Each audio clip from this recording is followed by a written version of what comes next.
Welcome back to our YouTube channel. आज हिंदी के बहुत सारे प्रश्नों को समाहित करके इस ऑडियो में लेके आए हैं। अगर पहली बार आप चैनल पे हैं तो लाइक शेयर और सब्सक्राइब ज़रूर करें, ज़्यादा से ज़्यादा शेयर करें। चलिए अपने प्रश्न की तरफ चलते हैं। हिंदी साहित्य की भूमिका के लेखक कौन हैं? तो हिंदी साहित्य की भूमिका के लेखक हजारी प्रसाद द्विवेदी हैं। हिंदी साहित्य की भूमिका के लेखक हजारी प्रसाद द्विवेदी हैं। काशी नागरी प्रचारणी सभा की स्थापना कब हुई थी? तो काशी नागरी प्रचारणी सभा की स्थापना 1893 ईस्वी में हुई थी।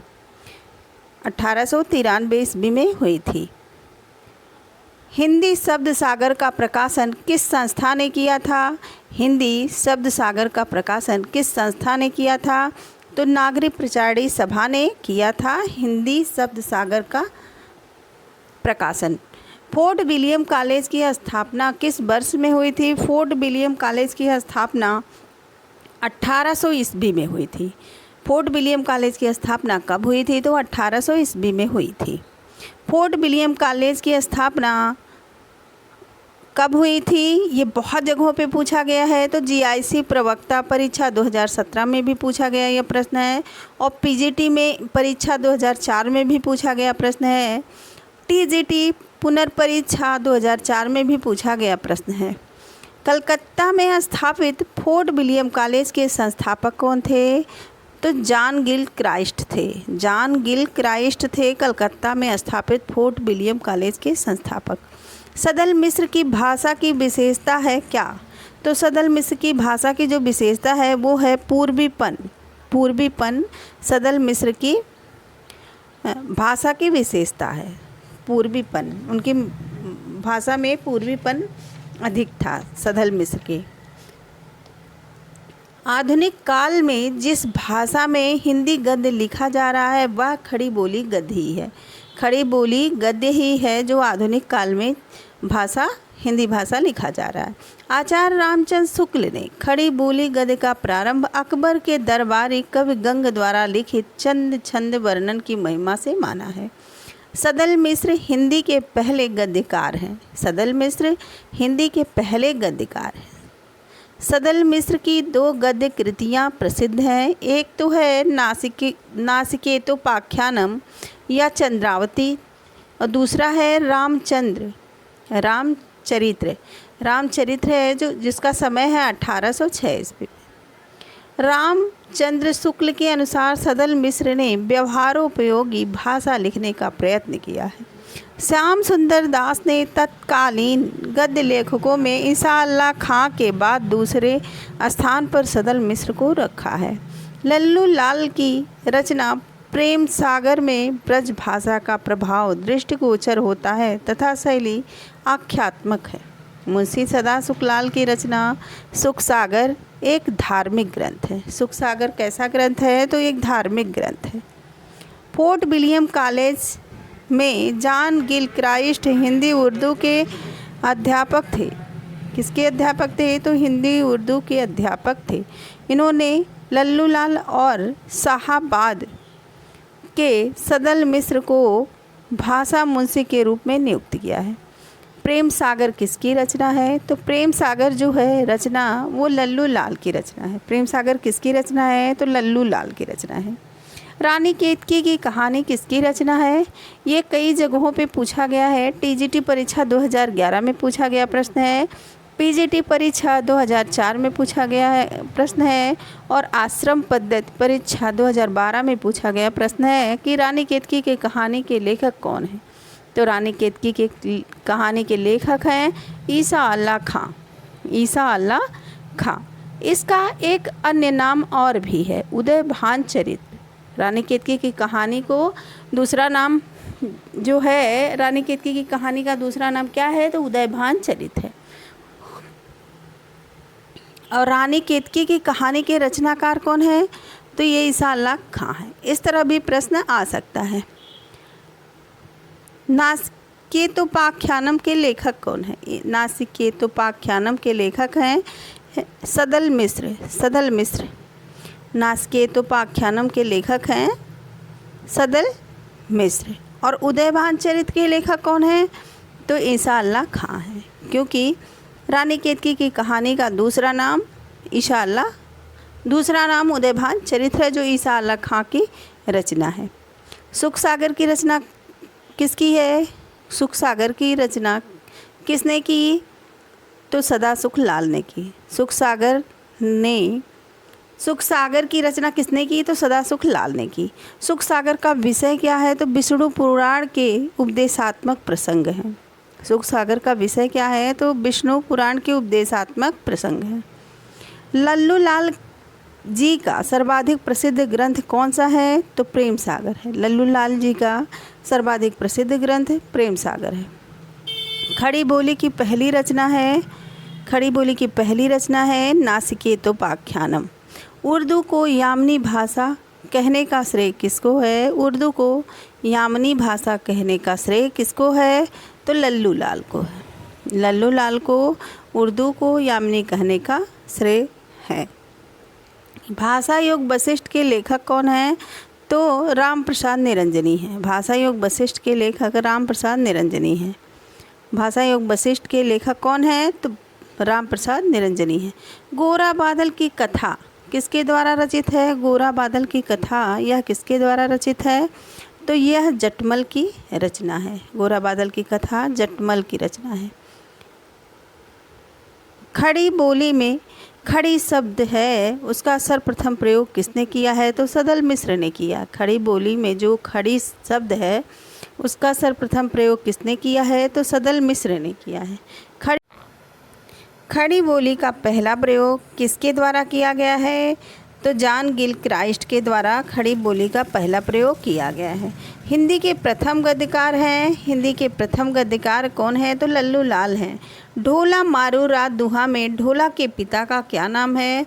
तो ढोला के पिता का नाम है राजा नल। आइए इनके बारे में कुछ जानते हैं। तो ढोला मारू रात दुहा ढोला नामक राजकुमार तथा माखड़ी नामक राजकुमारी की प्रेम कथा का काव्य है जिसमें ढोला के पिता का नाम राजा नल है। इस काव्य के मूल कवि कल्लोल हैं। इस काव्य के मूल कवि कौन है? तो कल्लोल हैं तथा कालांतर में कुशल राय ने इसमें कुछ विस्तार किया है। नेक्स्ट क्वेश्चन है रत्नाकर जोपम कथा पुस्तक का संबंध किससे है? तो रत्नाकर जोपम कथा पुस्तक का संबंध वज्रयानी सिद्ध से है। वज्रयानी सिद्ध से है। आदिकाल को आधार काल किसने कहा है? तो आदिकाल को आधार काल कहने वाले हैं डॉक्टर मोहन अवस्थी। डॉक्टर मोहन अवस्थी ने आदिकाल को आधार काल कहा है। आदिकाल को चारण काल किसने कहा है? तो चारण काल किसने कहा है? आदिकाल को चारण काल या संधि काल किसने कहा है? तो डॉक्टर राम कुमार वर्मा ने कहा है। आदिकाल को चारण काल किसने कहा है? तो राम कुमार वर्मा ने कहा है। हिंदी साहित्य के प्रथम काल को वीर काल किसने कहा है? हिंदी साहित्य के प्रथम काल को वीर काल विश्वनाथ प्रसाद मिश्र ने कहा है। वीर काल विश्वनाथ प्रसाद मिश्र ने कहा है। आदिकाल का वीर काल नामकरण किसने दिया है? तो विश्वनाथ प्रसाद मिश्र ने दिया है। इस प्रश्न को बिल्कुल घुमा फिरा के पूछा गया है टीजीटी परीक्षा 2003 में और एनवीएस प्रवक्ता परीक्षा 2014 में पूछा गया यह प्रश्न है। हिंदी के प्रारंभिक काल को वीरगाथा काल का नाम किसने दिया है? तो आचार्य रामचंद्र शुक्ल ने वीरगाथा काल नाम दिया है। आदिकाल को वीरगाथा काल नाम किसने दिया है? तो आचार्य रामचंद्र शुक्ल ने दिया है। ये भी टीजीटी परीक्षा 2011 का प्रश्न है। नेक्स्ट है हिंदी साहित्य के आदिकाल के सिद्ध सामंत काल नाम किसने द्वारा दिया गया है? तो राहुल सांकृत्यायन के द्वारा दिया गया है सिद्ध सामंत काल। आदिकाल को सिद्ध सामंत काल किसने कहा है? तो राहुल सांकृत्यायन ने कहा है। आदिकाल को बीज वपन काल किसने दिया है? तो आदिकाल को बीज वपन काल दिया है आचार्य महावीर प्रसाद द्विवेदी ने। आदिकाल को प्रारंभिक काल के नाम से किसने दिया है? तो आदिकाल को प्रारंभिक काल नाम से किसने दिया है? इसको आप कमेंट द्वारा ज़रूर बताइएगा। गोरखनाथ का समय 11 सती है, यह मान्यता किस विद्वान की है? तो डॉक्टर पीताम्बर दत्त बर्थवाल की है। गोरखनाथ का समय 11वीं सदी है, यह मान्यता किस विद्वान ने दी है? तो डॉक्टर पीताम्बर दत्त बर्थवाल ने दी है। आचार्य हजारी प्रसाद द्विवेदी का जो आदिकाल है, डॉक्टर हजारी प्रसाद द्विवेदी आदिकाल से संबंधित है। राहुल सांकृत्यायन सिद्ध सामंत काल से संबंधित है और मिश्र बंधु आरंभिक काल से संबंधित है। डॉक्टर रामकुमार वर्मा ने हिंदी साहित्य का आरंभ कब से माना है? तो 693 ईस्वी से माना है डॉक्टर रामकुमार वर्मा ने हिंदी साहित्य का आरंभ। बौद्ध धर्म से जुड़े हुए साहित्य की भाषा क्या है? तो पाली भाषा है। यह पीजीटी का प्रश्न है। बौद्ध धर्म से जुड़े हुए साहित्य की भाषा क्या है? तो पाली भाषा है। अपभ्रंश प्रभावित हिंदी रचना कौन सी है? अपभ्रंश प्रभावित हिंदी रचना है भारतेश्वर बाहुबली रास। भारतेश्वर बाहुबली रास है। शालिभद्र सूरी की रचना का नाम है भारतेश्वर बाहुबली रास। शालिभद्र सूरी की रचना का नाम क्या है? तो भारतेश्वर बाहुबली रास है। पंच पांडव चरितरास के रचयिता हैं शालिभद्र सूरी। पंच पांडव चरित्र रास के रचयिता कौन है? तो शालिभद्र सूरी हैं। 11वीं शताब्दी में रचित लोक भाषा काव्य है ढोला मारूरा दुहा। ढोला मारूरा दुहा 11वीं शताब्दी में रचित लोक भाषा काव्य है। इनके बारे में कुछ जान लेते हैं। ढोला मारूरा दुहा 11वीं शताब्दी में रचित एक लोक भाषा काव्य है।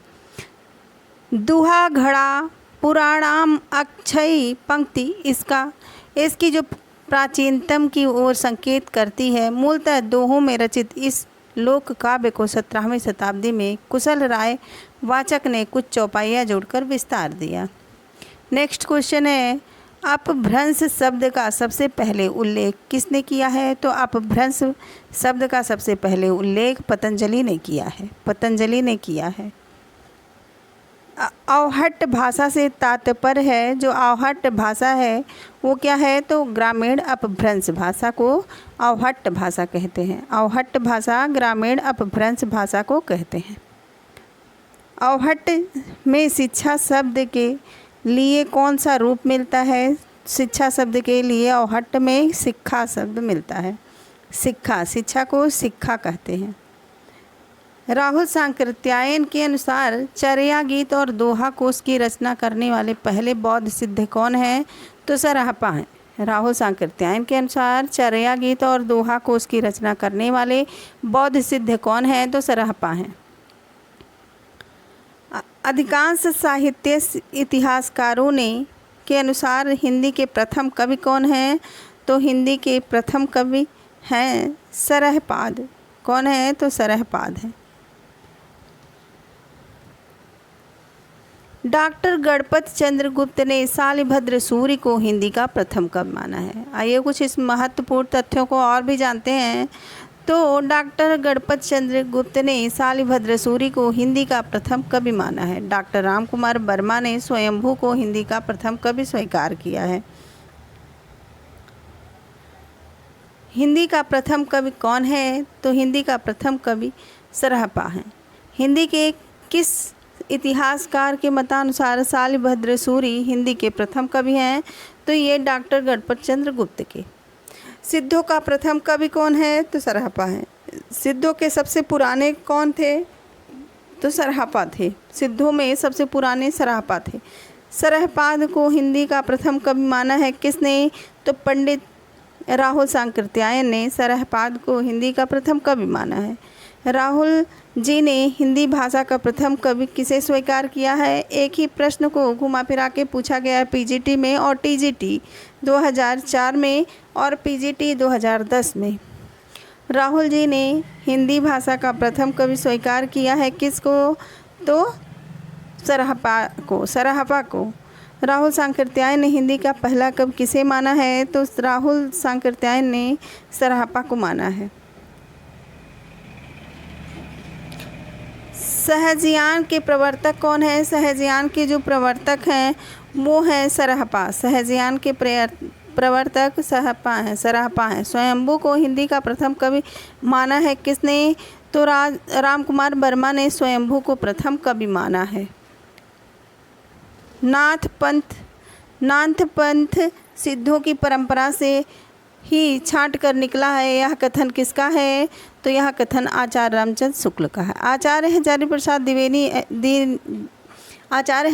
द्विवेदी जी ने अपभ्रंश को क्या कहा है? तो अपभ्रंश को पुरानी हिंदी कहा है। आचार्य हजारी प्रसाद द्विवेदी ने अपभ्रंश को पुरानी हिंदी सर्वप्रथम किसने कहा है? तो चंद्रधर शर्मा गुलेरी ने कहा है। अपभ्रंश को पुरानी हिंदी सर्वप्रथम किसने कहा? तो चंद्रधर शर्मा गुलेरी ने कहा। प्राकृत भाष हिंदी से आशय है, किसे आशय है? तो अपभ्रंश से। प्राकृत भाष हिंदी से आशय है। प्राकृत भाष का मतलब क्या है? तो अपभ्रंश से है। पुरानी हिंदी नामकरण किसने किया? तो पुरानी हिंदी नामकरण किया चंद्रधर शर्मा गुलेरी ने। अपभ्रंश का बाल्मीकि किसे कहा जाता है? अपभ्रंश का बाल्मीकि स्वयंभू को कहा जाता है। अपभ्रंश का बाल्मीकि स्वयंभू को कहा जाता है। अपभ्रंश के प्रथम महाकवि कौन थे? अपभ्रंश के प्रथम महाकवि स्वयंभू थे। स्वयंभू की कृति का नाम बताइए? तो स्वयंभू की कृति का नाम है पौमचर्यू। पौमचर्यू किसकी रचना है? तो स्वयंभू की रचना है। पौमचर्यू स्वयंभू की रचना है। अपभ्रंश के भवभूत किसे माना जाता है? तो अपभ्रंश का जो भवभूत है वो पुष्पदंत को माना जाता है। पुष्पदंत को अपभ्रंश का भवभूत माना जाता है। कौन सी रचना स्वयंभू की नहीं है? कौन सी रचना स्वयंभू की नहीं है? तो महापुराण। महापुराण जो है वो किसकी रचना है? इसको आप कमेंट द्वारा ज़रूर बताइएगा। महापुराण के रचनाकार कौन है? इसको बताइए आप, इसको कमेंट द्वारा बताइए। और खड़ी बोली सबसे पहले काव्य सृजन करने वाले कवि कौन हैं? तो अमीर खुसरो हैं। अमीर खुसरो हैं खड़ी बोली में सबसे पहले काव्य सृजन करने वाले कवि। खड़ी बोली हिंदी सर्वप्रथम रचना करने वाले कवि का नाम है अमीर खुसरो। मुकुरी लिखने का सर्वप्रथम प्रयास किस कवि ने किया था? तो स्वयंभू अमीर खुसरो ने किया था। मुकुरी लिखने का सर्वप्रथम प्रयास अमीर खुसरो ने किया था। आदिकाल में पहेलियों एवं मुकुरियों की रचना करने वाले कवि कौन हैं? तो अमीर खुसरो हैं। जो हाल भिस्की मुकुंद तगाफुल दुराए नैना बनाए बतिया प्रसिद्ध पंक्ति के रचनाकार कौन हैं? तो अमीर खुसरो हैं। फिर से एक बार सुनिए। जे हाल भिस्की मुकुंद तगाफुल दुराए नैना बनाए बतिया, यह प्रसिद्ध पंक्ति किसकी है? तो अमीर खुसरो की है। अमीर खुसरो के बारे में कुछ और भी हम लोग जान लेते हैं। तोताए हिंद किसने कहा? तो अलाउद्दीन खिजली ने अमीर खुसरो को तोताए हिंद कहा। खड़ी बोली के सबसे पहले काव्य सृजन करने वाले कवि माना जाता है अमीर खुसरो को। आदिकाल में पहेलियाँ मुकुरियाँ दो सुखने सखुने लिखने का श्रेय अमीर खुसरो को दिया जाता है। मैं हिंदुस्तान की तूती हूँ, अगर तुम वास्तव में मुझसे कुछ कहना चाहते हो तो हिंदवी में पूछो। यह कथन किसका है? तो अमीर खुसरो का है।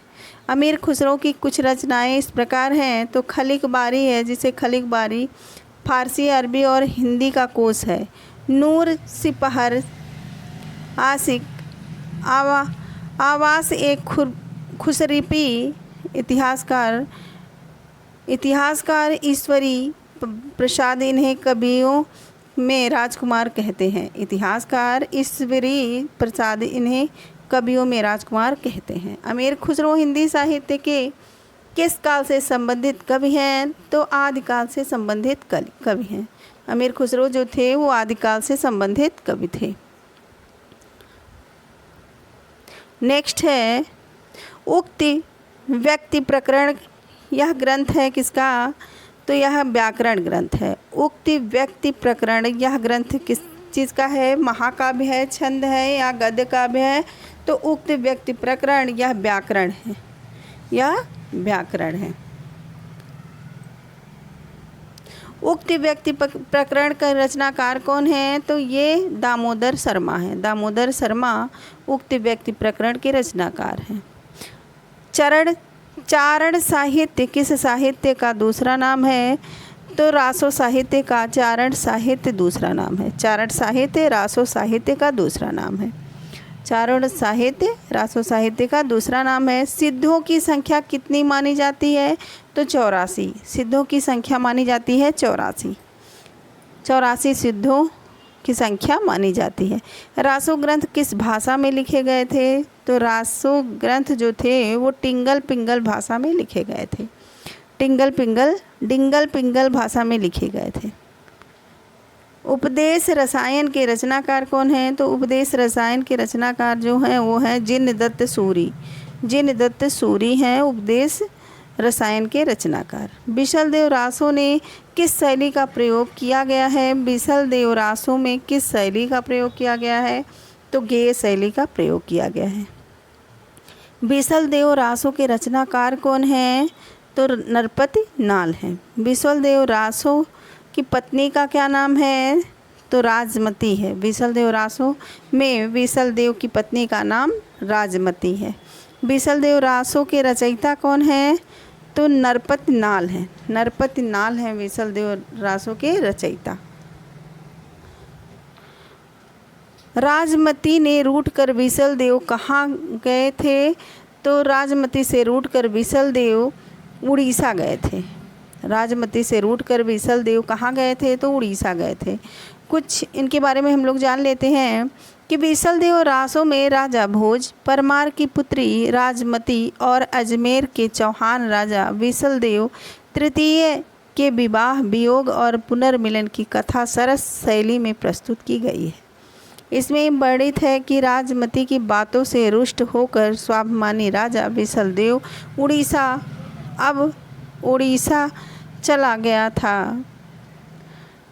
उड़ीसा अब उसका नाम उड़ीसा है, चला गया था। 12 वर्ष तक राजमती उसके विरह से दुखी रहती है। वह राजभवन की दीवारों को कोसती हुई वन में रहने की कामना करती है। रासवंती सामंती जीवन के प्रति गहरी अरुचि का सजीव चित्र इस काव्य में मिलता है। बिशलदेव रासो में बिशलदेव रासो को आलखंड से के नाम से भी जाना जाता है। जगनिक के परमाल रासो को बिशलदेव रासो को किस नाम से जाना जाता है? तो जगनिक के परमाल रासो को आलखंड के नाम से भी जाना जाता है। उत्तर प्रदेश में आलखंड के नाम से कौन सा काव्य प्रचलित है? तो परमाल रासो आलखंड के नाम से प्रचलित है। आलखंड नामक काव्य ग्रंथ का दूसरा नाम क्या है? इस तरह कई तरह से प्रश्नों को घुमा फिरा के पूछा जाता है। पीजीटी का प्रश्न है कि आलखंड नामक काव्य ग्रंथ का दूसरा नाम क्या है? तो ये परमाल रासो है। आलखंड का दूसरा नाम है परमाल रासो। कवि जगनिक की रचना का नाम है आलखंड। कवि जगनिक की रचना का क्या नाम है? तो आलखंड है। परमाल रासो के लेखक कौन है? परमाल रासो के लेखक हैं जगनिक। आल्हा और उदल किस राजा के सामंत थे? तो परमाल राजा के सामंत थे आल्हा और उदल। 12 बरिस ले कुकर जिए और 13 ले जिए सियार, बरे 18 छत्रे जिए आगे जीवन को धिक्कार। किस विधा की रचना है? तो यह है आल्हा। यह क्या है? तो आल्हा है। वीरगाथा काल के प्रसिद्ध प्रबंध काव्य का क्या नाम है? तो पृथ्वीराज रासो। वीरगाथा काल के प्रसिद्ध प्रबंध काव्य का नाम है पृथ्वीराज रासो। हिंदी का प्रथम महाकाव्य है पृथ्वीराज रासो। हिंदी का प्रथम महाकाव्य पृथ्वीराज रासो। रामचंद्र शुक्ल ने हिंदी का प्रथम महाकवि किसे माना है? तो चंद्रवरदाई को माना है। रामचंद्र शुक्ल ने प्रथम महाकवि किसे माना है? तो चंद्रवरदाई को माना है। पृथ्वीराज रासो को हिंदी का प्रथम महाकाव्य कहने वाले आलोचक हैं कौन? तो रामचंद्र शुक्ल हैं। हिंदी का प्रथम महाकाव्य क्या है? तो पृथ्वीराज रासो है। इस तरह घुमा फिरा के हर जगह प्रश्न पूछा गया है, तो आप सुन के बहुत अच्छा कर सकते हैं। ज़्यादा से ज़्यादा इसको शेयर करें और फिर उससे बनने वाले सारे प्रश्न अब बहुत आसान लगने लगेंगे अगर 1-2 बार आप सुन लिए। हिंदी साहित्य का प्रथम महाकाव्य कौन है? तो ये पृथ्वीराज रासो है। पृथ्वीराज रासो के कवि कौन हैं? तो तो चंद्रबरदाई हैं। चंद्रबरदाई किसके दरबारी कवि थे? तो ये महाराज पृथ्वीराज चौहान के दरबारी कवि थे। चंद्रबरदाई महाराज पृथ्वीराज चौहान के दरबारी थे। पृथ्वीराज किसके प्रति अनुरक्त था? तो ये संयोगिता के प्रति अनुरक्त था। जो पृथ्वीराज किसके प्रति अनुरक्त था? तो संयोगिता के प्रति अनुरक्त था। इनके बारे में कुछ जान लेते हैं हम लोग। ये पीजीटी का परीक्षा 2016 में पूछा गया प्रश्न है कि पृथ्वीराज किसके प्रति अनुरक्त था? तो संयोगिता के प्रति अनुरक्त था। कुछ इनके बारे में जानते हैं। पृथ्वीराज कन्नौज के राजा जयचंद की पुत्री संयोगिता के प्रति अनुरक्त थी। संयोगिता भी पृथ्वीराज पर अनुरक्त थी। पृथ्वीराज के बढ़ते हुए उत्कर्ष को जयचंद सहन ना कर सका और मन ही मन द्वेष भाव रखने लगा। पृथ्वीराज को नीचा दिखाने के लिए जयचंद ने उनकी कीर्ति द्वार पर लगवा दी, उनकी मूर्ति द्वार पे लगवा दी। जयचंद ने उनकी मूर्ति कहाँ लगवा दी? तो उनके द्वार पे लगवा दी और संयोगिता के स्वयंवर की घोषणा की। संयोगिता ने मूर्ति स्वरूप पृथ्वीराज के गले में वरमाला डाल दी। उसी समय पृथ्वीराज राय और संयोगिता को घोड़े पर बिठाकर दिल्ली ले गए। पृथ्वीराज के पिता कौन हैं? तो सोमेश्वर हैं। पृथ्वीराज रासो में पृथ्वीराज के पिता सोमेश्वर हैं। पृथ्वीराज रासो, परमाल रासो तथा बलभद्र विशाल नामक ग्रंथों से ज्ञात होता है कि हस्तिनापुर दिल्ली के राजा अनंगपाल तोमर का राजा कामध्वज से युद्ध हुआ। अजमेर के राजा सोमेश्वर ने राजा अनंगपाल की सहायता की। तब अनंगपाल ने अपनी पुत्री इंद्रावती का विवाह राजा सोमेश्वर से करके उनका एहसान चुकाया। रानी इंद्रावती का ही एक नाम कमला भी था। रानी इंद्रावती का नाम एक नाम और भी था। क्या नाम था? तो कमला नाम था। खुमान रासों के रचयिता कौन हैं? तो दलपत विजय हैं। खुमान रासों के रचयिता दलपत विजय हैं। खुमान रासों के रचयिता कौन हैं? तो दलपत विजय हैं। आदिकाल हिंदी काव्यधारा में उपलब्ध नहीं है। क्या? तो सिख साहित्य। आदिकालीन हिंदी काव्यधारा में क्या नहीं उपलब्ध है? तो सिख साहित्य नहीं उपलब्ध है। आदिकालीन साहित्य की प्रमुख रस है वीर रस। आदिकालीन साहित्य का प्रमुख रस क्या है? तो वीर रस है। आदिकालीन साहित्य का प्रमुख रस वीर रस है। विद्यापति ने कुल कितने ग्रंथों की रचना की है? तो विद्यापति ने कुल 14 ग्रंथों की रचना की है। विद्यापति ने कुल 14 ग्रंथों की रचना की है। विद्यापति पद किस भाषा में रचित है? तो विद्यापति की पद मैथिली भाषा में रचित है। दान वाक्यावली के रचनाकार कौन हैं? तो ये विद्यापति हैं। दान वाक्यावली के रचनाकार विद्यापति हैं। विद्यापति किस भाषा के कवि थे? विद्यापति मैथिली भाषा के कवि थे। विद्यापति मैथिली भाषा के कवि थे। विद्यापति की कौन सी रचना अभी तक संपादित होकर प्रकाशित नहीं हुई है? तो ये कीर्ति पताका है, जो अभी तक प्रकाशित होकर संपादित नहीं हुई है। विद्यापति इनमें से किस रचना के आधार मैथिली कोकिल कहलाए? किस रचना के आधार पर विद्यापति को मैथिली कोकिल कहलाए? तो पदावली की रचना के आधार पर मैथिली कोकिल कहलाए। देसिल बना सब जन मिठा, यह प्रसिद्ध उक्ति किसने कही? तो विद्यापति ने कही। देसिल बना सब जन मिठा, यह प्रसिद्ध उक्ति किसने कही? तो ये विद्यापति ने कही। देखिन बना सब जन मिठा, तय तैसन जमथो आव हट्टा, ये का पंक्तियाँ किस आदिकालीन कवि की रचना से है? तो ये है विद्यापति की रचना से। किस कवि को अभिनय जयदेव नाम से जाना जाता है? तो अभिनय जयदेव के नाम से जाना जाता है विद्यापति को। अभिनय जयदेव के नाम से विद्यापति को जाना जाता है। विद्यापति किसके आश्रित कवि थे? इसको आप कमेंट द्वारा ज़रूर बताइएगा कि विद्यापति किसके आश्रित कवि थे। आदिकाल के अंतर्गत सरहपाल लुइपा आदि कवि हिंदी साहित्य से संबंध है सिद्ध साहित्य से। सरहपाल लुइपा इन लोगों का संबंध किस साहित्य से है? तो सिद्ध साहित्य से है। सरहपा का संबंध निम्न में से किससे है? तो सिद्ध साहित्य से है। नाथ पंथ के प्रणेता कौन थे? नाथ पंथ के प्रणेता थे आदिनाथ। आदिनाथ नाथ पंथ के प्रणेता थे। नौ नाथों में इनमें से कौन सम्मिलित नहीं है? जो नौ नाथ थे वो कौन कौन से थे, उसको इस वीडियो में जानते हैं कि जो नौ नाथ थे वो थे गोरखनाथ, ज्वालेंद्रनाथ, करेड़नाथ, गहिनीनाथ, चरपटनाथ, रेवड़नाथ, नागनाथ, भारतीयनाथ और गोपीचंद्रनाथ को मुख्य माना जाता है। ये नौ नाथ थे। नाथ पंथ के प्रवर्तक कौन हैं? नाथ पंथ के प्रवर्तक कौन थे? नाथ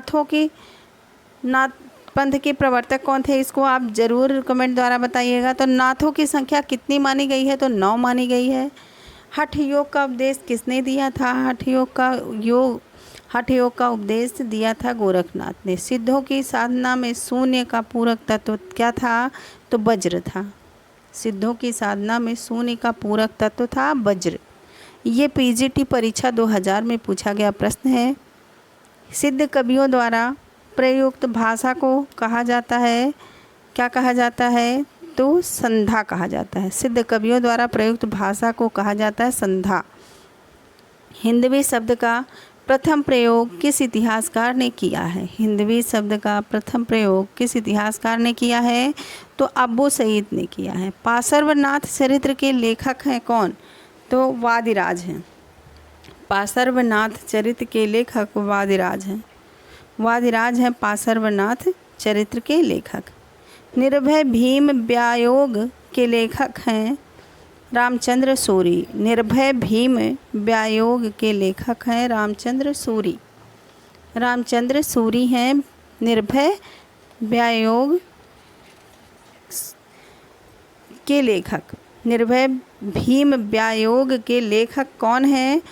तो रामचंद्र सूरी हैं।